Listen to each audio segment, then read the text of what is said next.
right before 9/11, right before the world changed forever.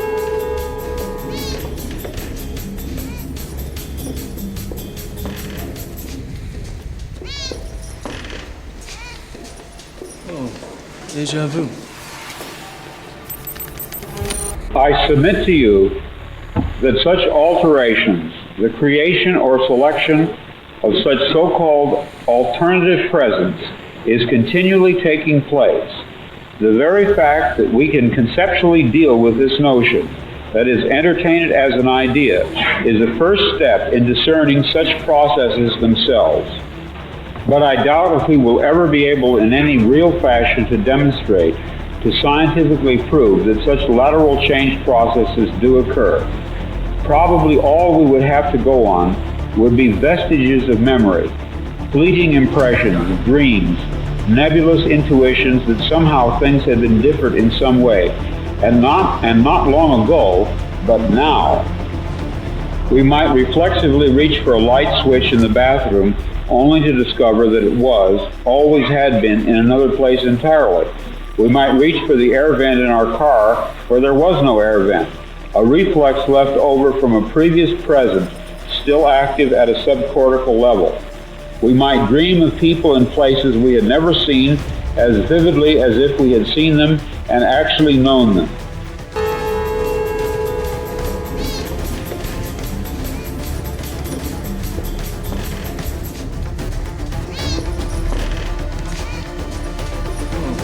Deja vu. But we would not know what to make of this, assuming we took time to ponder it at all. One very pronounced impression would probably occur to us, to many of us, again and again, and always without explanation. The acute, absolute sensation that we had done once before, what we were just about to do now, that we, so to speak, lived in a particular moment or situation previously. But in what sense could it be called previously, since only the present, not the past, was evidently involved? We would have the overwhelming impression that we were reliving the present, déjà vu.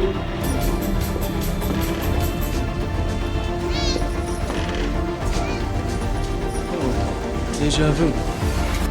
In precisely the same way, hearing the same words, saying the same words, I submit that these impressions are valid and significant.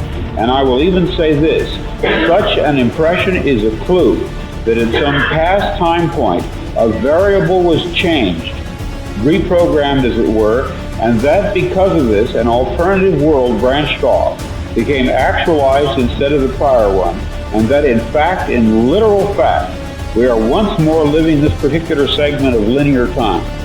A breaching, a tinkering, a change had been made, but not in our present, had been made in our past. Evidently, such an alteration would have a peculiar effect on those persons involved. They would, so to speak, be moved back one square or several squares on the board game which constitutes our reality. Conceivably, this could happen any number of times, affecting any number of people, as alternative variables were reprogrammed. We would have to live out each reprogramming along the subsequent linear time axis, but to the programmer, whom we call God, to him the results of the programming would be apparent at once. We are within time, and he is not. I wish to ad lib. What you guys just saw just now was Philip K. Dick. In 1977, guys, 1977, making the prediction, the hypothesis that an alternate reality exists. The entanglement of different dimensions of multiple realities existing. Calling it a glitch in the matrix, it would be something like deja vu. Saying it, everything is said there in 1977. In 2001, or was it 2000 that the Matrix came out? I think it was 2000. Right before 9/11, right before the world changed, completely changed for everyone. everyone that remembers this monumental, disastrous event that changed the way we look at life, the fragility of life. From that moment on, the world has never been the same. I just spoke to a friend last night. Me and her spent our, you would say, our, young adult lives in New York City. I was born in New York, and we were talking about it just last night, how strange it was that New York used to have this feel to it, that it was just magical. There was something really magical about it. And after 9/11, everything changed. It lost that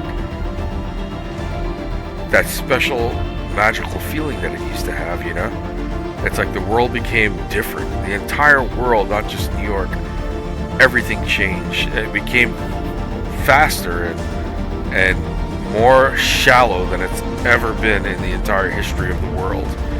I don't know if you guys pay attention to those things, but if you do, that's good.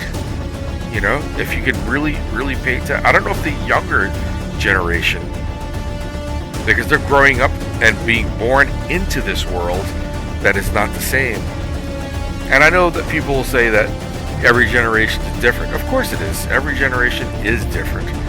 But there's something so vastly different about this time period right now. I can't put my finger on it exactly, but I can tell you that we've gone beyond the glitch in the matrix. We've gotten to a place now where it almost feels as if there's I don't know if it's a merging or entanglement of different realities. And the reason I bring that up is because when the Mandela effect happened, in the beginning I didn't understand what it was until I started paying close attention to it. And then I started thinking, wait a second, I'd asked these questions even before they started putting this stuff up on the air and seeing it on YouTube and all this stuff, because I remember seeing the Berenstein Bears and trying to figure out if it was Berenstein or Berenstein, and now they're saying it's Berenstain. Fruit Loops, I ate that every day as a child. I was the #1 spelling guy in PS254 in Sheepshead Bay, Brooklyn. I remember F-R-U-I-T, using the I, the banana, that's what it was. And they're saying that it was always spelled F-R-O-O-T, and I don't remember that at all. I remember the banana with the I and spelling it out and doing the whole thing. I know it sounds dumb, but if there were to be slight shifts in reality, in some form or another, something was changed on the other side that affected this side. If we were entangled with another universe in some way, it would be slight things like that. People that you know would act differently. Your life would be slightly different than it was before. My life completely changed during that time, and I saw a lot of other people posting about people that they know and how they changed. Guys, we're living in such a strange time, in such a strange place, that if you don't notice it, I don't know what to say. All I can say is that if you've been around long enough to know the history of the last maybe 30, 40 years, you'll be able to see the difference in some way or another. But if you're born into it right now, you have nothing to put it up against, only what you're born into, and that's it. It's like the importance of memory is so significant, not just individually, but as a collective as well. It's extremely important. I think that they're trying to keep us separate, to keep us from forming the correct pictures. Collectively, we can speak, and we can form the correct picture if we all come together. Our voices are all very much pertinent. It's a value system. We all carry a certain amount of value. Collectively, if we put it together, it amounts to like a browser. When all the pixels come together, they form a picture. collectively, we're all those pixels. If all those pixels, all of us people, come together with our minds and start talking about these things, we form and create a picture, just like a browser does, you know. And I think they want to keep us from forming that picture by consistently bombarding us with the false narratives, the false realities, and disturbing the truth that we are. You know, I'm not religious, but I do believe that all the great religions, all the great prophets all said the same thing, that we have to fear and really fight what they call the illusion, the Maya. There's many different words for the word illusion in many different cultures and religions, but they all come down to the same essence and meaning, is that we have to be careful of what they call the illusion. And the illusion is almost always referred to light in some form or in some manner. Now, the illusions that we get are distinctly coming from the light that we see, not just in the form of reality when you can take it to the quantum level, but into the form of the illusion of the light that we see from the projections that we see coming either from the television or from the computer. These are also very powerful illusions. Guys, we're living in some sort of matrix. I can tell you that I recently wrote a book called The Matrix of Sound. How I knew for a fact definitively that we live in a matrix type simulation, living in some form of construct that is completely independent from its origin, but dependent upon us acknowledging it. How do I know this? In 1994, I was only 24, and I did a mantra called the Gayatri Mantra. To make a long story short, I went from my living room, somehow manifesting into a forest, and experiencing something that changed my life forever. From that point on, it made me make a decision, because of that experience, to live a certain way. And I'm telling you that people talk about doing DMT and all these different types of hallucinogens and things like that, and it is nothing compared to what happens when you can actually go into a deep state of meditation. When I tell you reality changed around me, it was like I went through this portal and came out on the other side of darkness. It was like going through a black hole and coming out into this world that was completely different.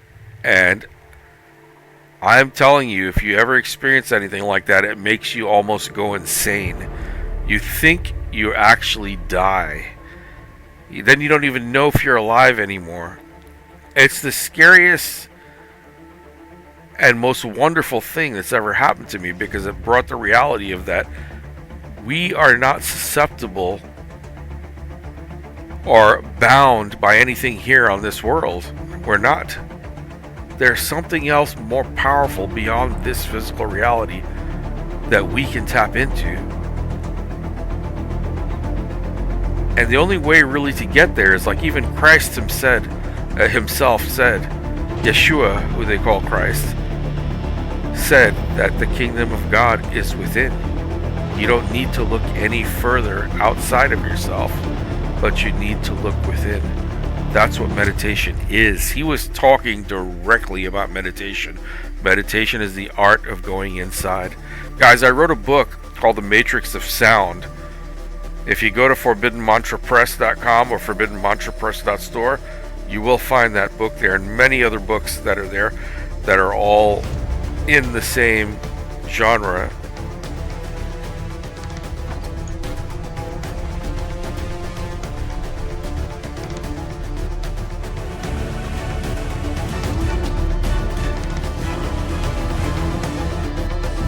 called him crazy, ostracized, attacked for walking alone. But he persisted, through rumors, through silence, through shadow. And then, he transcended the collective. One mantra, no teacher, no drugs, just discipline, silence, and the sound that tore the veil. The Gayatri Mantra revealed the truth. We're living in a matrix of mantra. His story was hidden. Now it's here.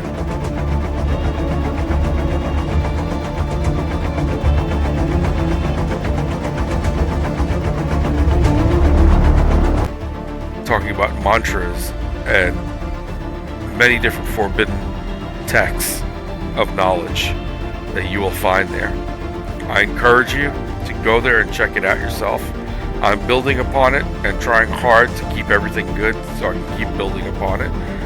And with your help, I can get all this work out there. And you guys, if you have anything you want me to talk about, please hit me up in the comments, in the feedback. I'm being censored like crazy for the last 20 years, but there's a specific reason and a specific group of people that are doing this, not just to me, but to a lot of other people, guys. A lot of other people just like me. And we're being looked upon as if we're crazy because of our views. But they can't hide it anymore because people are posting more and more and more about it. There's going to come a time where they can't hide the truth, because the truth is so powerful. It's going to break through the illusion of Maya.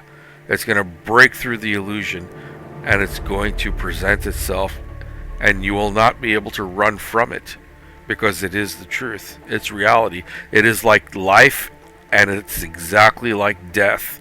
It's inevitable for us. That's how powerful that truth is. So those people that are pretending and trying to keep us from seeing the truth, it's going to be like death to them when it comes, but it's going to be like life to us if we go about it the right way and how we approach it. Don't let it approach you like death. Approach it like you're approaching into life. Go inside, meditate, guys. I'm telling you, there's something to it. I hope that you guys enjoy my videos. I'll be making a lot more videos coming up soon. So let's pray for each other, that we all stay healthy and we stay strong, and that we grow together in the realization of the truth. And all those people who are trying to keep us from it and trying to perpetrate violence into the world and to cause destruction and use all these excuses on why they're doing what they're doing, we have to come together as a group of people, a collective of people, a collective of minds, consciousness that can combat this, not on a physical level, but on a metaphysical level to affect the physical. We don't need to use weapons. We don't need to harm people, but we just need to go inside and go deep, and we can all connect in that one area and become one powerful entity collectively. And we can stop and do anything if we can put our hearts and minds into that right place. Guys, I am TSP, the spiritual philanthropist. I am Ravshiva, and this is Forbidden News, and there is a glitch in the matrix, guys. Don't forget to check out my website, forbiddenmantrapress.com or forbiddenmantrapress.store. See you guys soon. Have a great night. Adam spoke to his son, Seth, and revealed the truth about the rulers of this world. The Archons were not gods. They came from darkness. They feed on your light. It was buried, hidden, but now it's back. Read what they tried to silence. The Apocalypse of Adam, now on Amazon.